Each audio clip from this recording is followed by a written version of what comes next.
என் வாழ்க்கையிலே முதல் தாட்டி டெசர்ட் பண்ணியிருக்கேன், கோகனட் புட்டிங் பண்ணியிருக்கேன். எப்படி இருக்குன்னு பார்த்துட்டு கமெண்ட்ஸில் சொல்லுங்கள். பார்க்கலாமா?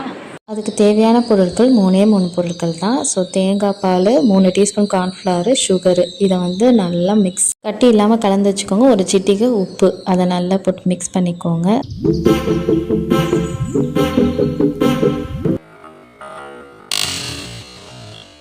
இது எப்படி இருக்குது, சும்மா ட்ரை பண்ணி பார்த்தேன். சரி அதை விடுங்க, அதை அப்படியே தூக்கி பாத்திரத்தை வச்சாச்சு. நான் மிஸ்டேக் என்ன பண்ணேன்னா குறுகலான பாத்திரத்தில் வச்சுட்டேன். ஸோ நீங்கள் இந்த மாதிரி சாஸ் பேனில் வச்சுக்கிட்டிங்கன்னா கொஞ்சம் அகலமாகவும் இருக்கும், சீக்கிரமாகவும் வந்து நமக்கு வந்து கிண்ட அது வந்து நல்லா திரண்டு இதாகிட்டு வந்துடும். இதோட கரெக்டான கன்சிஸ்டன்சி என்னன்னா பாத்திரத்தில் ஒட்டாமல் இந்த மாதிரி நல்லா திரண்டு இதாகிட்டு வந்துடும். ஸோ அவ்வளோதான் இதோட பதமே. இப்போ வந்து ஒரு பவுலில் வந்து நான் அதை ஃபிக்ஸடாக வச்சுக்கிட்டேன். இதுதான் பதமே, அழகாக வந்து கெட்டியாகிடும். ரெஃப்ரிஜிரேட்டரில் ஒரு 2 ஹவர்ஸ் எடுத்து வச்சதுக்கப்புறம் அதை எடுத்து பார்த்தீங்கன்னா இந்த அளவுக்கு நல்லா செட் ஆகிருக்கும். சைட்லேயே நல்ல ஒரு கேப் விழுந்திருக்கு பாருங்கள். ஸோ அது இல்லாமல் நான் கத்தியை வச்சு சைடில் வந்து ரவுண்ட் பண்ணிக்கிறேன். ஏன்னா வந்து கரெக்டான அந்த ஒரு ஷேப்புக்கு வரணுமே அப்படின்னு சொல்லிட்டு. இப்போ தான் என் ஹார்ட் பீட்டு வேகமாக ஆரம்பிச்சிது. ஏன்னா ஃபஸ்ட் டைம் செஞ்சேன் ஒரு தாட்டி, அது ஃப்ளாப் ஆகிடுச்சு. ஏன்னா நாத்தா பசங்களாம் வந்திருக்கும் போது ரொம்ப அது இதாகிடுச்சு.